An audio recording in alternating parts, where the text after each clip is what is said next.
1 Pedro capítulo 2, versículo 17. Honrai a todos. Amai a fraternidade. Temei a Deus. Honrai ao rei. Quem escreveu essa carta não foi o brilhante apóstolo Paulo. Foi um pescador iletrado chamado Pedro. Pedro, ele tinha um conhecimento empírico. Muita gente tem um conhecimento acadêmico. Eu tive a oportunidade de fazer mestrado e doutorado nos Estados Unidos. Tenho certo conhecimento acadêmico. Mas, na verdade, o que me faz ter resultados na minha vida é o conhecimento empírico. Ou seja, aquele que você aprende através das experiências da vida. A maioria dos pastores são bons pastores, não porque fizeram uma boa escola de teologia, mas porque aprenderam com as experiências da vida. Sim ou não? Amém. O conhecimento empírico é muito importante. E Pedro era um homem que aprendeu errando, cortando a orelha dos outros. Né? Você já cortou muita orelha de irmão da sua igreja também. É que você não sabe disso. Foram com palavras, com atitudes, com aquela olhada de lado. Mas Pedro aprendeu com os erros. Foi o mesmo Pedro que afundou quando Jesus falou, vem aqui para a minha dimensão.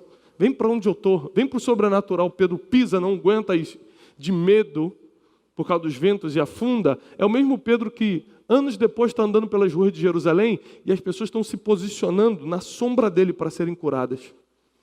O mesmo Pedro que afunda sem fé, anos depois tem uma fé sobrenatural para curar com a sombra. Ou seja, a tua realidade de hoje não define quem você vai ser amanhã. A tua fé de hoje não mede quem você vai ser daqui a uns anos. Não pense que você já está definido, você está em construção. Fala para o irmão que está do seu lado, você está em construção.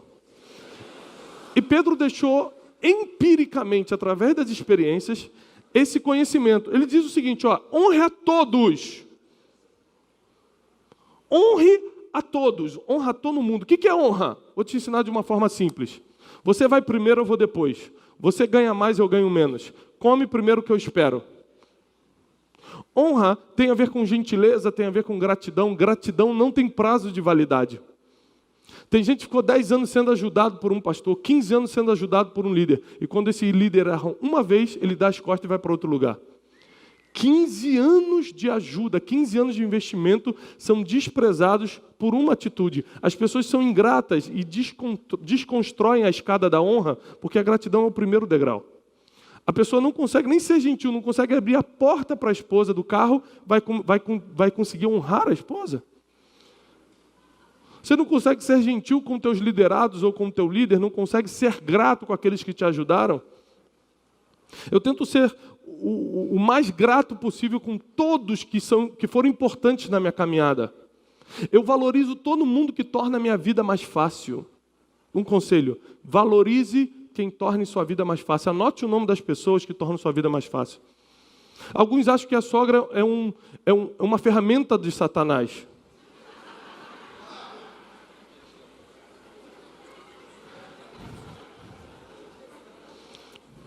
Temos base bíblica para trabalhar nisso, irmãos. Mas, no meu caso, a minha sogra é uma bênção. Porque para eu estar aqui hoje, eu tenho que ter uma equipe trabalhando. Eu tenho uma equipe comigo aqui, eu tenho uma equipe no meu instituto, eu tenho uma equipe de funcionários em casa. Minha esposa está indo para os Estados Unidos comigo, vai me encontrar lá em Nova York. Eu preciso de gente que fique com as minhas crianças. Não dá só para deixar com a menina que cuida. Eu tenho que estar com a minha sogra ali, tem que ter alguém da família. Então, minha sogra é uma bênção, ela torna a minha vida mais fácil. Então, o que eu faço? Eu vou para esses lugares, compro aquela canequinha de R$5. Para honrar. Mas você precisa aprender a valorizar quem torna a sua vida mais fácil. E a gente quer falar de honra como algo muito supernatural, sobrenatural, mas na verdade é uma escada. É degrau por vez. Gratidão, gentileza, reconhecimento. E aí você chega num estágio de honra, onde Deus começa a te honrar também. E vem Pedro com seu conhecimento empírico, não acadêmico, ele não aprendeu isso na faculdade, ele não foi instruído aos pés de Gamaliel, ele não fez a Hebrew University, a Universidade Hebraica de Jerusalém, ele foi instruído com os erros da vida e chega a uma conclusão: vocês têm que honrar a todos, vocês têm que amar a fraternidade, amar os irmãos, temer a Deus e honrar ao rei. Anote 3 princípios que eu vou lhe ensinar hoje. Honre ao seu líder, ame aos seus irmãos e tema a Deus. Honre ao seu líder, ame seus irmãos e tema a Deus. Honra, amor e temor. Nenhum pastor, nenhum líder vai avançar na vida se não tiver essas três coisas. Honra, amor e temor. Geralmente você não ama as pessoas porque o ser humano ele tem a mania feia de tirar conclusões por um grupo. Quer ver? Quem aqui já escutou falar que pastor é ladrão? Levanta a mão. Quem já escutou isso? Gente! Que maricada deve estar brabo, hein? Quem aqui já escutou falar que político é corrupto? Posso fazer uma pergunta? Existe pastor honesto? Existe? Existe pastor que não rouba? Existe político que é honesto? Mas por que as pessoas falam que pastor é ladrão e político é corrupto? Porque quando um faz, a classe leva fama. É por isso que eu até te peço, para se você não tem uma vida com Deus, não fala que é crente não, porque eu também estou falando que sou por aí. E aí você leva a vida do jeito que quer, fala que é crente, não paga os outros, dá voltinha nos outros, fala mal dos outros, fofoca com a vizinha e diz que é crente. Você está se botando no mesmo nível que eu estou dizendo que eu sou, só que eu estou levando uma vida com Deus. E as pessoas falam, lá o crente lá, não quero ser crente, porque você leva a vida como quer. Se você está carregando o nome de Cristo em você, faça um favor, viva a vida de Cristo. Senão você queima a classe toda.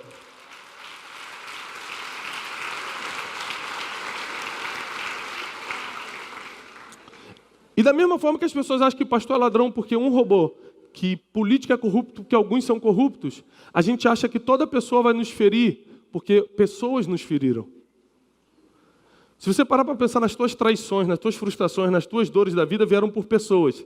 Aí a Bíblia fala assim, ame as pessoas. Você fala assim, não dá, pô, as pessoas me traem. Porque o padrão mental é você associar um grupo homo sapiens, seres humanos traem, machucam, enganam, falam mal, fofocam. Mas se você parar para pensar também, Deus só te abençoa através de pessoas. Quem aqui já ganhou alguma coisa? Um carro, foi abençoado com um carro? Algum pastor já foi? Já. Deus botou um anjo, falou assim, irmã, toma esse carro, ou foi uma pessoa que falou, Deus me falou para te dar esse carro?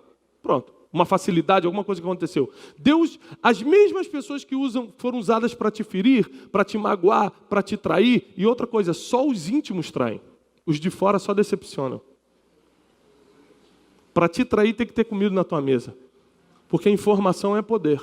Ele conseguiu te trair porque você deu informação à mesa para ele. E agora ele tem arma contra você. Se alguém de fora fala mal de você, te calunia, só vai te decepcionar, mas nunca vai te ferir, nunca vai tirar teu sono. Quem tira teu sono foi aquela pessoa que você ajudou, que você levantou, que você contribuiu e depois virou as costas e traiu. Só os íntimos traem. E aí, como os seres humanos te feriram, te decepcionaram, te traíram, você agora olha para o irmão e fala assim, vai ser igual. Mas só que é um princípio bíblico, amar a fraternidade, amar os irmãos. Você vai ter que ressignificar as tuas dores. Você, em vez de usar a tua dor para sofrer, você vai ter que usar a tua dor para crescer. Porque a dor só te dá esses dois destinos. Ou você cresce, ou você sofre. Não tem outra opção. Tem gente que prefere ficar murmurando, reclamando, meu Deus, tanta coisa veio sobre mim. Mas tem gente que pega a dor e potencializa o seu talento para crescer e fala que eu vou aproveitar isso e vou fazer mais. E cresce. Terceira coisa, tema a Deus, porque o temor do Senhor é o princípio da sabedoria. Eu tenho um material que fala sobre sabedoria que eu te aconselho. Eu provo biblicamente quem é a sabedoria e o efeito dela real na tua vida. É extraordinário, só que o primeiro princípio que você tem que cumprir para ter sabedoria é temer a Deus. Então, honrar ao líder, amar ao irmão e temer a Deus. São os três princípios, são os três pontos. Agora, pastor, me dá um exemplo prático de como eu posso honrar as pessoas. De como eu posso honrar a todos. De como eu posso honrar o meu líder, o meu pastor. Quem aqui tem um pastor? Rapaz, só tem crente mesmo aqui. Todo mundo tem pastor, graças a Deus. Como é que você julga se você honra o teu pastor ou não? Como é que você julga se você está honrando a todos? Se você está amando o irmão e se você está temendo a Deus? Nós temos alguns princípios que eu quero compartilhar contigo. Quem vai anotar, diz amém. Primeiro, abre a tua Bíblia, por favor, em 1 Samuel 17, 42. 1 Samuel 17, 42 diz que Golias, que era o favorito nessa luta do UFC. Imagina uma luta do UFC, Golias, 3 metros de altura, peitoral de bronze, desde a sua mocidade sendo treinado para a guerra, e Davi, um jovenzinho ruivo, pequenininho, pastorzinho de ovelhas adolescente. Quem é o favorito? Em quem você colocaria dinheiro para apostar? No favorito, Golias, mais forte. Só que a Bíblia diz aí nesse versículo que eu te dei, desprezou Golias a Davi. Desprezou Golias. O filisteu desprezou Davi porque ele era ruivo e de gentil aspecto. Há um tempo atrás eu estava fazendo um curso de psicologia nos Estados Unidos e o Dr. John Gottman, acadêmico da Universidade de Washington, ele publicou uma reportagem e explicou nesse curso que depois de 10 anos entrevistando mais de 3.000 casais, com câmeras para pegar, inclusive, microexpressões faciais, ele chegou à conclusão, pastor José, sua área aí de família, que o que mais separa, que é o que é certo, vai separar 10 anos estudando, John Gottman, um dos maiores psicólogos dos Estados Unidos da atualidade, que o que mais separa casal não é o adultério, não são as diferenças de gênero, não é isso, não é aquilo, é o desprezo. Quando um cônjuge desprezava o outro, mesmo que seja nas microexpressões faciais durante uma entrevista, ele dava data de validade. Não dura nem 2 anos esse casamento e acabava mesmo. Porque a pessoa consegue conviver com muitas coisas, menos com o desprezo. E ele provou isso cientificamente. E tudo que a ciência fala, tudo que a ciência comprova hoje é verdade, a Bíblia já dizia antes. Qualquer coisa que a ciência falar, é isso, e é verdade, já estava escrito na Bíblia. Então eu fui estudar. O desprezo é o maior potencializador de uma destruição, de uma perda? Fui estudar. Sabe o que eu cheguei a essa conclusão? Sabe qual é a conclusão que eu cheguei? Que toda vez que a palavra desprezo aparece na Bíblia, uma grande perda vem depois. Versículos depois tem uma grande perda. Golias era o favorito, desprezou o seu inimigo, perdeu para ele. 2 Samuel 6,16. Abre rapidinho, porque eu tenho pouco tempo. 2 Samuel 6,16. 2 Samuel 6,16 diz assim. Sucedeu que, entrando na arca do Senhor na cidade de Davi, Mical, a filha de Saul, estava olhando pela janela, vendo ao rei que ia bailando e saltando diante do Senhor, o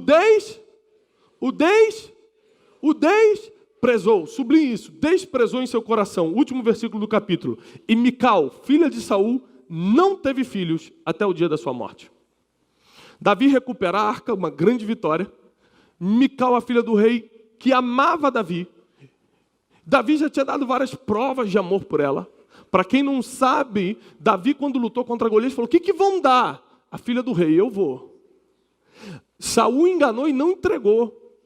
Passado um tempo, Davi falou, o que eu tenho que fazer para ter filho? Olha, agora você vai ter que entrar num acampamento filisteu e matar 100 filisteus e trazer os prepúcios. Todo mundo sabe o que é prepúcio, né? Vou fazer uma demonstração. Pastor Leandro, vem cá que a gente vai fazer a circuncisão. Quem riu sabe o que é. Pronto. É fácil saber quem entende e quem não entende. Aí Davi entra, traz o dobro, traz os 200 prepúcios e entrega a Mical. Saul entrega a Mical, ou seja, ele fez um sacrifício por Mical, ele estava interessado em Mical, a Bíblia diz que Mical amava Davi, amava tanto que traiu o próprio pai, o rei de Israel, e fez que ele fugisse, deu fuga para Davi para que Saul não o pegasse. Era um casal de cúmplice, um amava o outro, um protegia o outro, não era um casalzinho que estava aí, a casamento armado, não. Tinha uma história de amor ali, mas quando entrou o desprezo, entrou uma perda. A Bíblia diz que ela não teve filhos até o dia da sua morte. Toda vez que vem uma esterilidade na Bíblia, vai estar escrito assim, ó, e o Senhor fechou o ventre de Ana. E Deus fechou o ventre de Sara. Você vai ver que existe um toque de Deus que fechava o ventre da... Hoje você tem um problema na trompa, no útero, no ovário, você não consegue ter filhos. Deus tocava e a pessoa não tinha filho. Mas nesse caso aqui, não está falando que ela teve um problema, está falando que ela não teve filhos. Porque tem 2 formas de você não ter filho. Um problema físico, ovário, útero, etc. Ou não ter relação sexual. Se você não tiver relação sexual, você nunca vai ter filho. Já parou para pensar nisso? Profundo. E aí, temos um caso, Maria, né?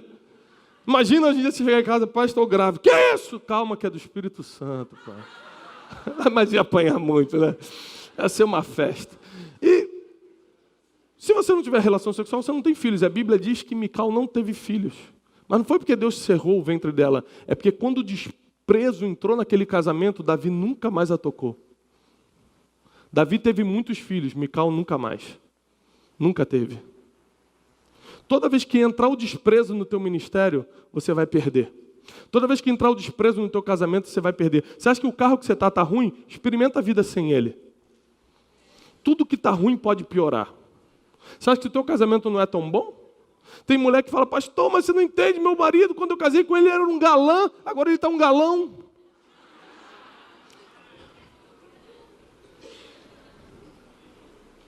As coisas mudam. O tempo é terrível. Porque tudo que você despreza, você vai perder. Abre sua Bíblia em Gênesis 25. Mas tem que ser rápido.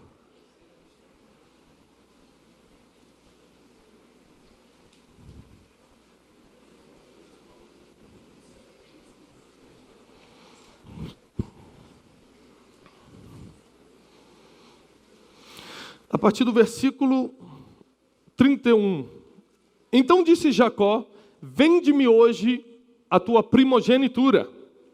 E disse Esaú, eis que estou a ponto de morrer, para que me servirá a primogenitura? Então disse Jacó, jura-me hoje. E jurou-lhe e vendeu a sua primogenitura a Jacó. Muita gente diz que Jacó enganou Esaú, o que é mentira. Ele comprou baratinho, mas comprou a primogenitura. Judeu sabe negociar, varão. Ele pegou a fraqueza do irmão, um momento que ele estava fraco, negociou e comprou o que para ele era importante e para Esaú não. Esaú falou, para que me serve isso?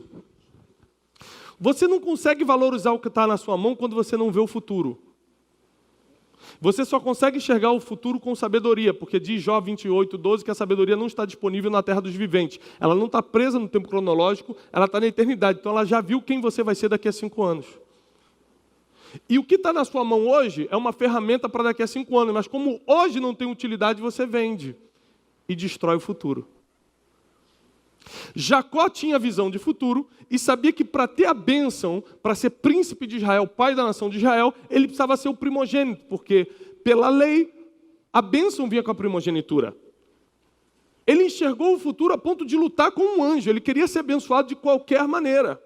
Então ele vai até o irmão e fala o seguinte, me vende a tua primogenitura. E Esaú fala, para que me serve isso? Porque Esaú não tinha ideia, como Jacó tinha, de que para no futuro ser príncipe, pai da nação de Israel, você precisa ser o primogênito.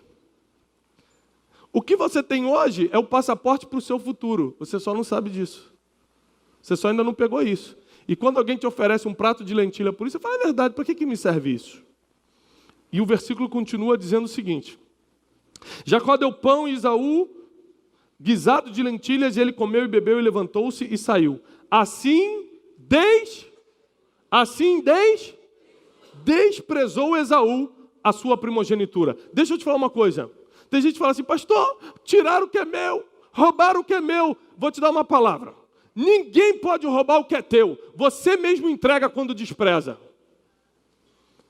Ninguém roubou o que era de Esaú. Ele entregou quando desprezou. O ministério que Deus te deu, mas pastor é pequeno. Pastor está começando, a Bíblia diz, não despreze os pequenos começos. Porque se você não conseguir valorizar o pequeno começo, Deus nunca vai te colocar num grande. Não despreze o carrinho que você tem, a esposa, o esposo. Não despreze os membros que você tem, mas ele só tem pobre aqui. Não despreze, porque onde tem desprezo tem perda. Você despreza, você perde. Você perde aquilo que despreza. Esaú perdeu a primogenitura porque desprezou. Golias perdeu para Davi porque desprezou. Mical não teve filhos e perdeu o casamento porque desprezou. Tudo que você desprezar, você vai perder. A Bíblia diz assim, não despreze, Paulo para Timóteo, o dom que foi posto em ti mediante a imposição de mãos. Aí você descobre o teu propósito de vida, como nós falamos na primeira sessão, fala, meu Deus, Deus vai me fazer um grande líder nessa nação. O que eu estou fazendo nessa casa? O que esse cara tem esse ministério pequenininho aqui? O que eu estou fazendo aqui debaixo desse pastor? Se eu tenho chamado para... Honra é você nunca desprezar o que Deus colocou na tua mão, porque você não conhece o teu futuro, mas Deus já te viu lá. E tudo que você está passando, e tudo que você tem na mão hoje, é uma ferramenta para o que vai acontecer daqui a pouco tempo. E se você vender, e se você desprezar, e se você perdeu porque não deu valor, prepare-se para sofrer muito nessa vida. Quando a maior dificuldade da minha vida chegou, eu ajoelhei com a minha esposa no chão e falei, glória a Deus! Por quê? Minha esposa falou, problema emocional, financeiro, espiritual, está tudo ruim. Por quê? Glória a Deus, eu não vou desprezar essa luta está vindo porque Deus quer que eu mate um Golias. Essa luta está vindo porque Deus vai me levar para a próxima etapa. Essa luta está vindo porque tem algo poderoso para vir na minha vida. Minha esposa falou, você é um homem de fé, hein? Eu falei, não, eu sou um homem de fé, é inteligência, é estatística, está na Bíblia. Ninguém passou pelo vale da sombra da morte e não cumpriu o seu destino, o seu propósito depois. Ninguém enfrentou um Golias na vida e não foi promovido depois. Primeiro princípio de honra, não despreze o que você tem hoje. Esses dias eu estava lembrando de alguns pequenos começos.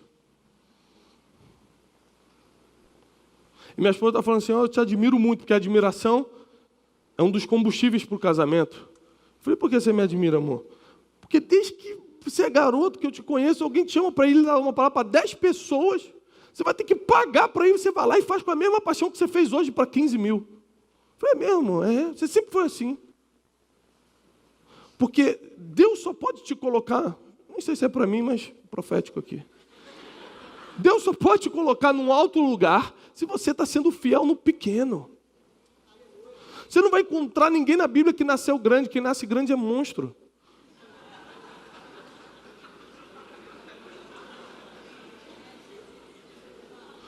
Todo mundo que nasce pronto, cai depois.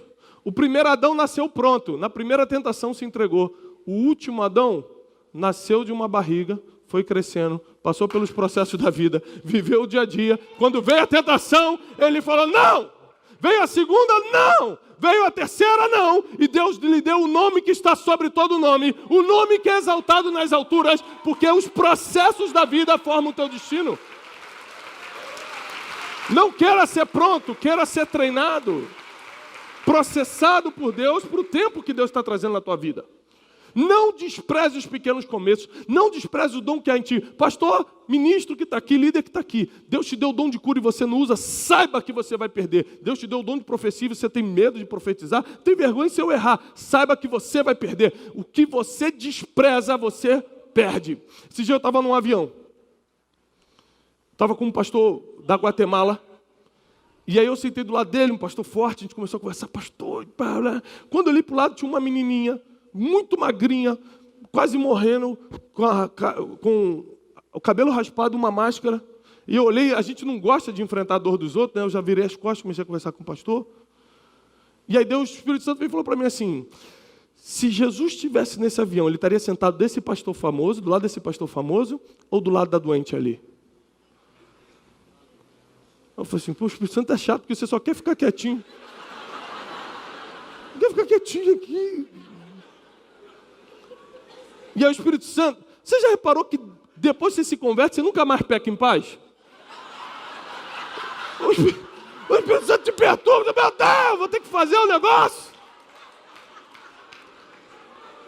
Meu irmão, se converteu, já era. Agora vai ter que ser crente mesmo, que nunca mais vai fazer um negócio errado em paz. O Espírito Santo te deixa dormir, te dá choro, arrependimento, já era. Se converteu, leva a sério, porque não tem mais jeito, não tem caminho de volta. E aí eu falei assim, Espírito Santo, o que tu queres? Ele falou assim, eu coloquei um dom em ti. Eu falei, que dom? Um dom de profetizar. Eu falei, não, Senhor. Eu sou negócio de sabedoria, meu negócio é... que a gente quer ensinar a Deus, né? Meu negócio é o negócio da palavra, né? Aquele negócio que você sabe lá da inteligência. Deus falou assim, não despreza. O que você desprezar, eu te tomo. Aí eu chamei a aeromoça e falei, moça, tem como eu sentar do lado daquela menininha ali e tal, você trocar? Eu falei assim, tá bom, peraí. Falou com a mãe, ele pode sentar aqui do seu lado? Pode. E aí eu reparei que se você vê a multiplicação dos pães e peixes, tem sempre 3 personagens. Qualquer milagre na Bíblia.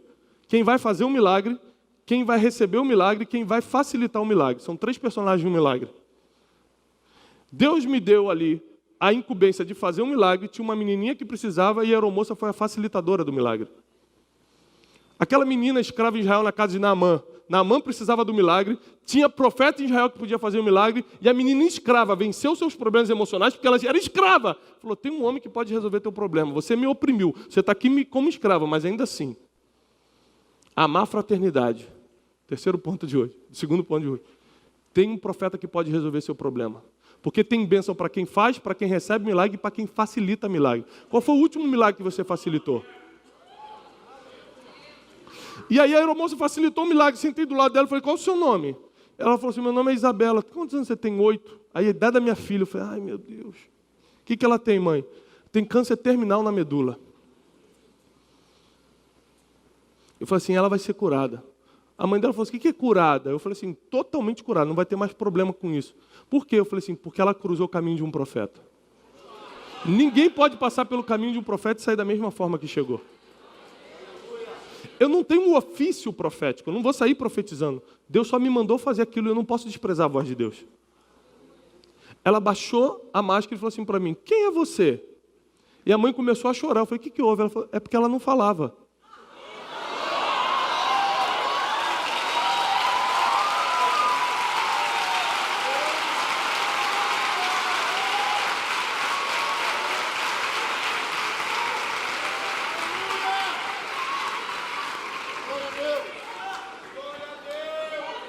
Oramos. Eu contei uma história de Jesus andando sobre a água para ela, que é uma história que eu conto para minha filha. Fala, Jesus andou sobre... Ela nunca tinha escutado falar de Jesus. Ela sabe o que é uma igreja, mas nunca tinha ido. No final, a menina botou a mão assim em mim, me segurou e falou para a mãe dela, mãe, eu posso tirar uma foto com Jesus? Aí eu falei, não sou eu que sou Jesus, não. A história aconteceu. E depois o Espírito Santo falou, não, ela viu Jesus em você. Da boca das crianças sai um perfeito louvor. Eu tirei foto com ela. Dei uma oferta. A mãe, eu não estou precisando, não. Eu falei, não, você não está entendendo. Não é uma caridade. Caridade é para quem está precisando. A oferta é quando a gente quer selar algo que Deus vai fazer. E Deus vai fazer algo na tua vida. E não desprezei o dom. Então, às vezes, esporadicamente, eu estou num lugar dando... Uma vez eu estava dando uma sessão de coach para político, 270 políticos, Deus me deu uma palavra profética para uma deputada que estava. Eu falei, meu Deus, eu estou no meio de uma sessão de coach. Aí você tem que dar aquela disfarçada. Você tem que entregar a palavra profética e você mandar um manto, né?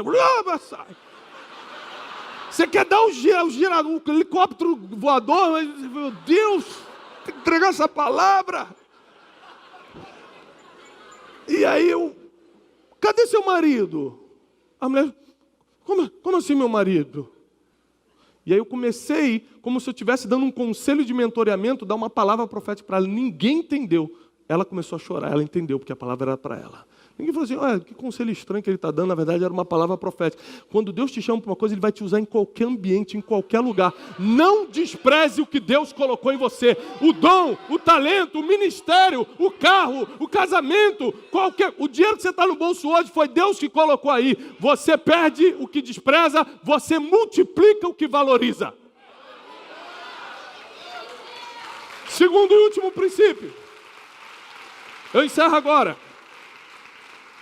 Pastor Bruno está mandando vários WhatsApp. Tá bom, acabou. Parou. Corta. Várias mensagens aqui. 2 minutos, Pastor Bruno. Quem me dá só mais 5 minutos, irmão? Só mais 5. Quem me dá? 5, 10, 15, 25, 30, 35... 2 horas. Vai acabar agora. Espera aí, pastor. Ainda temos que estudar o pastor José. Vamos lá. Segundo princípio, abre tua Bíblia rapidamente, 1 Samuel 16, 19. Tem que ser muito rápido. 1 Samuel 16, 19. Diz assim, e Saul enviou mensageiros a Jessé, dizendo, envia-me Davi teu filho, que está com as ovelhas. Então tomou Jessé um jumento carregado de pão, um odre de vinho, um cabrito, e enviou-os a Saul pela mão de Davi, seu... Vamos ver se você entendeu isso. O que Saul pediu para Jessé?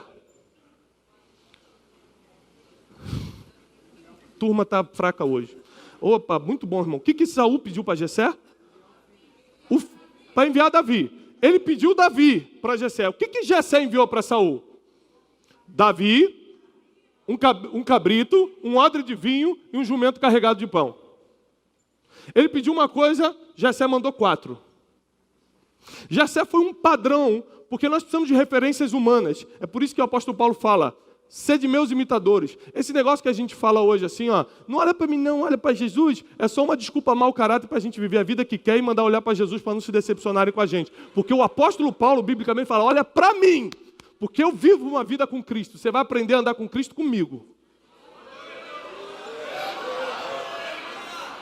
Aí Jessé fala o seguinte, ó, não é com palavras, com atitudes. Davi, pediram você, o rei pediu para você ir lá. Mas, ó, leva vinho, leva pão e leva cabrito.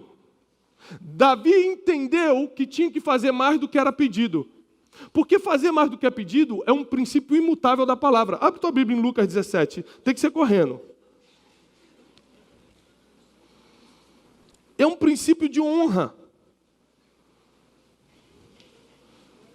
17:9. Lucas 17:9 diz assim: porventura dará graças a um servo, porque fez somente o que lhe foi mandado? Isso aqui, ó, são palavras de Jesus, tá? Está em vermelho aí na sua Bíblia. Não é um profeta, não é um rei, não é um sábio, não é um conselheiro, não é um apóstolo. Jesus, Yeshua, o Senhor que você adora, que você busca todos os dias, esse próprio Jesus está te dando um conselho direto. Fala assim, você vai dar obrigado, vai dizer obrigado, vai dar graças a um servo que fez somente o que tinha que fazer? Claro que não. Versículo 10. Assim também vós, quando fizerdes tudo o que vos foi mandado, podeis dizer, somos servos inúteis, porque fizemos somente o que deveríamos. Quando você obedece tudo que o pastor falou, quando você obedece tudo que papai e mamãe falou, quando você obedece tudo que teu patrão mandou, você pode bater no peito e dizer, cheguei na categoria de inútil. Consegui.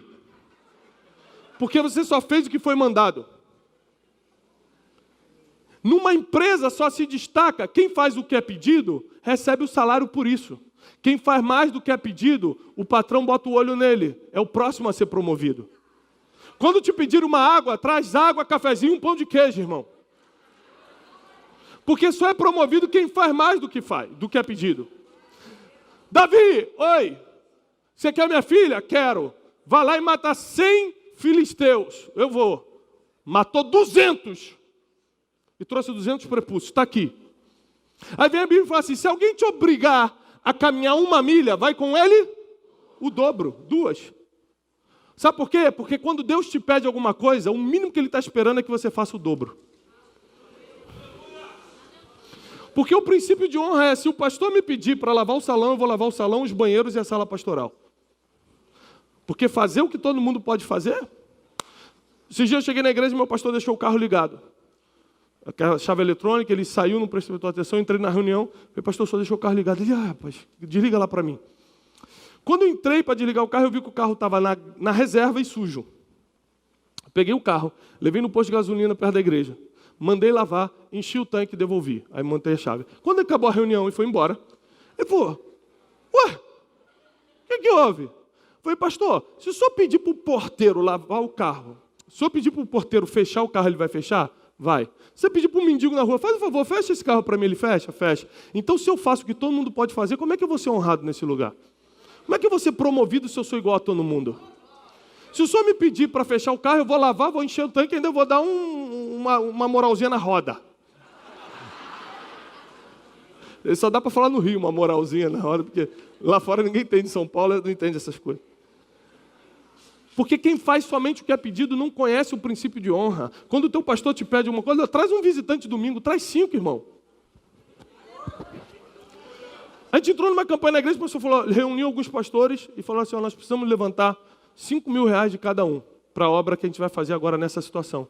Eu cheguei em casa e falei, o pastor falou que a gente tem que levantar 5 mil. Ela falou, meu Deus, você vai fazer o quê? Vai mexer na conta? Eu falei, não, eu vou dar 10 mil. Ela, o quê? Mas era só 5. Falei, então, 5 é o que todo mundo vai dar.